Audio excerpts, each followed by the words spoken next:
For a bit of context, this happened to a high school student named Joe, and he and his friends like to do a lot of stuff together. This was happened on Halloween of 2014. Joe, I believe, was around maybe 15 or 16 years old. I can't honestly remember, but it was around that time when he was still in high school. It was sometime in the night of 2014. The weather was bitterly cold as usual. Joe and his friends had been trick or treating for a couple of hours since they had left early when the young kids came out so they can get some more candy to head back home. But just before they were going to do that, they even heard a faint voice calling out to them. However, they weren't really sure as to who it was, so they thought that maybe it was just some other group of kids trying to pull a prank. Joe decided that they should head at least a few more houses on the way home before they tune in for the night. So they decide to go over there, and what they appeared to be an old house that had been vacant for years. Of course, the lights were on, which was odd since the house looked abandoned and no activity was supposed to be going on. Joe and his friends walked up thinking, maybe it may look vacant on the outside, but it may not be vacant on the inside. Joe's friends had seen houses that were like that, so they ended up going up to the house and knocked on the door. As they knocked on the door, it appears to be an elderly woman in her 70s. She was standing in front of the door and she had a lot of candy in a bowl, but unfortunately she ran out. She looked at them and said, "Would you kids like to come in the house? I've got some more candy." And that I would be glad to give them out if they came in and got it. At first, the group was hesitant, but the old lady seemed so nice, so they decided to check it out. Joe was a little freaked out when he followed the others bravely, but just before they could enter further in the house, they entered only just the entrance. They could see that it had been neglected for some time. There were cobwebs everywhere, furniture, and everything else was covered in dust. The old woman offered to get them some candy upstairs, but of course, the group was starting to feel a little suspicious. However, a lot of things started to really become really weird. The group said, "Oh, it's okay. We can wait downstairs. We can wait here." The lady said, "If you insisted." Then she goes upstairs. However, as she was making her way upstairs, Joe and his group of gang noticed a very strange foul odor coming from the basement. Alarmed, they weren't sure as to who or what it was, but however, when they began to back away towards the front door, that's when they heard a loud thud and saw the old lady lying motionless at the top of the stairs. The group quickly ran out of the house, but not before noticing the broken window in the basement. It was clear that the old lady had been trying to escape. Everyone was terrified.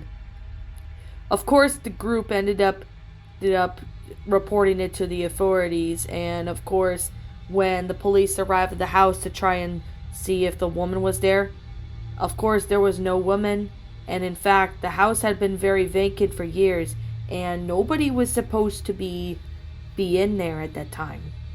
This was very strange, but of course, the group had learned, Joe and his friends had learned that an old woman had been a victim of an unsolved murder that occurred in the house over the past few years. The group was relieved that they narrowly escaped the fate of what would have happened if they followed that woman. Of course, it was a close call, and now they took more precaution when it comes to Halloween night, is to never go in any house, even a stranger's house. To this day, Joe and his friends still recall that fateful Halloween night, and they shudder when they thought about it every now and then. They would have thought about the alternative of what would have happened if they stayed in that house any longer than they intended to.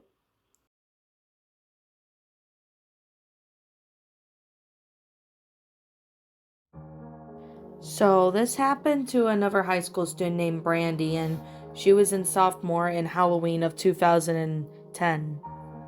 Now, to get a bit of context, Brandy used to live on my street at the time, back in the hometown I used to grow up in. However, Brandy decided to go trick-or-treating with her best friend Samantha, as they had been friends ever since kindergarten. They've been really good friends, and they always stuck around, and even does a lot more stuff when it comes to these type of things. They hang out pretty much almost every day, even after school. It was like one of those times where Brandy had a really good true friends. Other friends that she had called either moved away, backstabbed, or they honestly pushed her away out of their friend circle. Brandy still doesn't know why they did this to this day, but however, in high school, that does happen, but it can happen in any grade. Doesn't matter what grade you are. Brandy decided to go with Samantha trick-or-treating by themselves, since, of course, they had trick-or-treat with their parents up until they were 13 years old, and started going with at least a few groups of friends.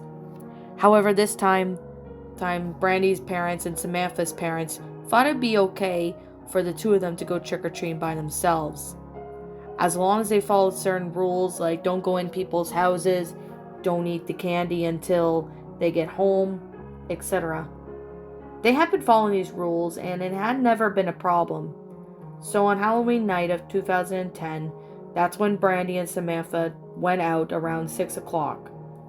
It was around the time when it was starting to get darker, and of course that's when they ended up going out trick-or-treating. They wanted to wait until it was dark enough, so then they can go and do that. However, as they were going out, everything seemed to be pretty normal. They were walking around and seeing really nice houses, all decorated, did and stuff, so it seemed to be pretty nice. It was around at least 2 hours later, and it was around 8 p.m. when, of course, trick-or-treats sadly started to die down for the night. As they looked around, they ended up seeing a couple more houses down the street that Brandy and Samantha thought it would be a good idea to go trick-or-treat at them just before heading back. As they were stopping at those houses, however, they ended up can see what appeared to be a really odd car. Honestly, they weren't sure if it was a van or a car, but it looked like an abandoned vehicle or something. Although it wasn't really abandoned, it just looked very shady, and they couldn't really identify the year model, as they weren't really into cars at the time. However, they ended up looking at least a couple of times and thinking that maybe this was just some creepy coincidence, as they never seen that vehicle on their street. However, when the vehicle pulled up, a man appeared to be in his 40s rolled down the window. He looked at them, and he kind of looked really decent, as if he was brushing his teeth every day. But however, appearances can be deceiving, so of course, that's when Brandy and Samantha did not let their guard down, as this guy could be luring them with something. He then said, "Oh, hey, trick-or-treaters. What are you doing tonight?" he asked. We're just trick-or-treating. That's if you're wondering." Brandy ended up giving like a simple reply to the man, unsure of who he was. "I got some candy in the car if you want to go in and get some." Of course, Samantha and Brandy started to get a little suspicious about this man.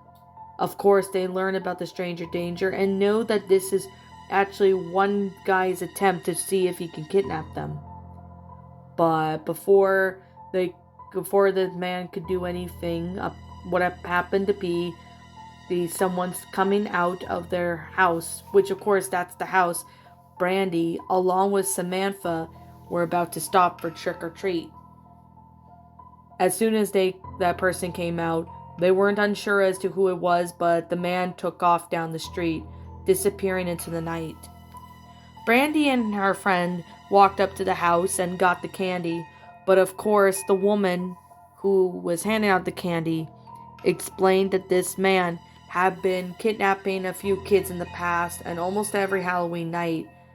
She had explained this, that at least a few kids had gone missing, seen on Halloween, in the past couple years, and most of them were between ages 11 to 17. However, there was no report given on if this man was caught or not, as they had no idea if he was ever caught for doing this. Brandy and Samantha now realize that if they had gone closer to the van, God only knows what this man could have done to them if they ended up agreeing to his demand.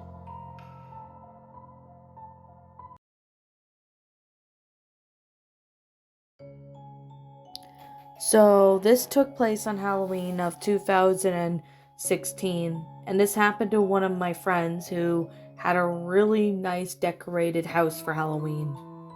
Now, of course, they lived on the north end of the town that I used to live in, but of course, they all go out for Halloween and Christmas. It was that one house that really stood out the most. Now, for the sake of privacy reasons, I am going to reveal who the person's name is that handed out the candy. We'll call her by the name of Charmaine, and Charmaine had two beautiful kids, which of course one was 18 and the other one was just 12 years old. Now, of course, Charmaine and her husband do take the kids out every other year and do a switch. Like one parent would stay home to hand out candy, while the other one took the kids trick-or-treating. Of course, her son, who was 18, was at a college party on Halloween, so Charmaine was alone while her husband took her 12-year-old daughter out trick-or-treating. Everything seemed to be normal, and of course Charmaine does get a lot of people at her house.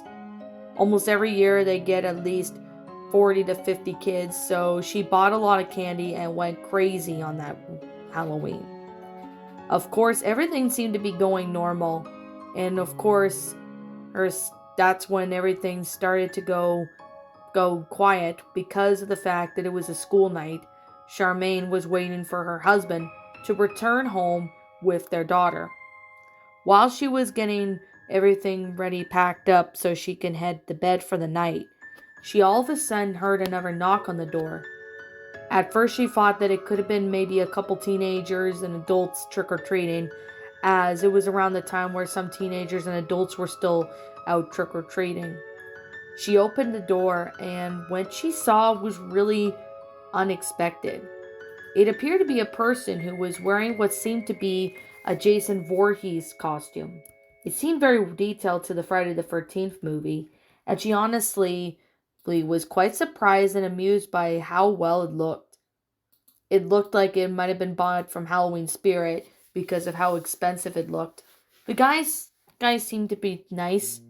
He sounded maybe in his 30s, and of course she thought that maybe she shouldn't judge people about how they should go trick-or-treating. A lot of the town people did criticize the older adults and older kids about trick-or-treating if they're too old for it. Of course, Charmaine handed him the rest of the candy since she only had a few pieces left.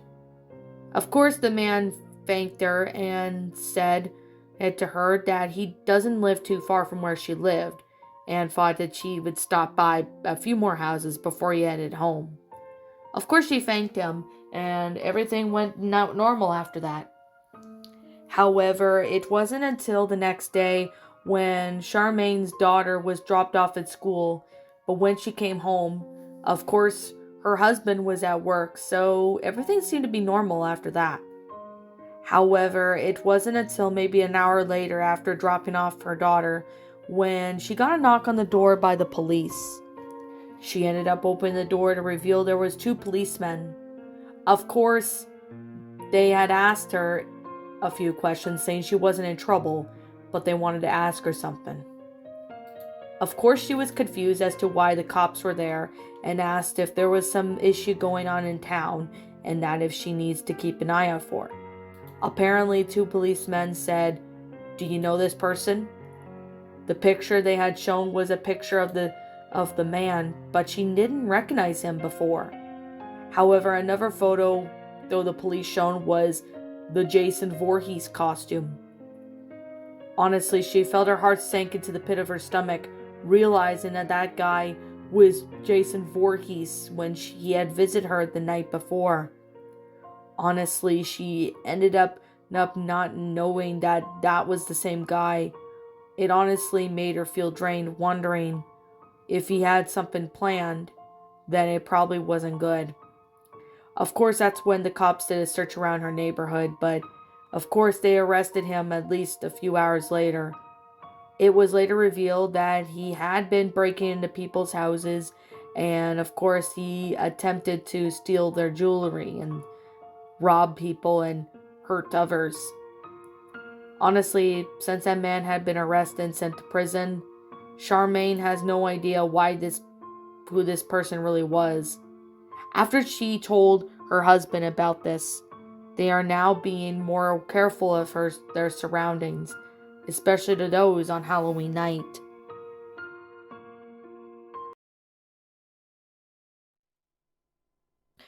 So this happened to a friend of mine when she had a Halloween party, which of course I will call her by the name Kathy, and she was around her early 20s. So this took place on Halloween of 2019, and of course, she really liked Halloween. She had everything decorated inside and out, and she really enjoyed Halloween. Of course, Kathy was a school teacher at the time. Well, before she was a school teacher at the time, but she was kind of like an assistant teacher at the time. She really enjoyed it, and of course, she was probably around maybe 23 years old. So, at the beginning of this, she honestly really loved Halloween, but of course after that, what's really disturbing was that something doesn't seem right.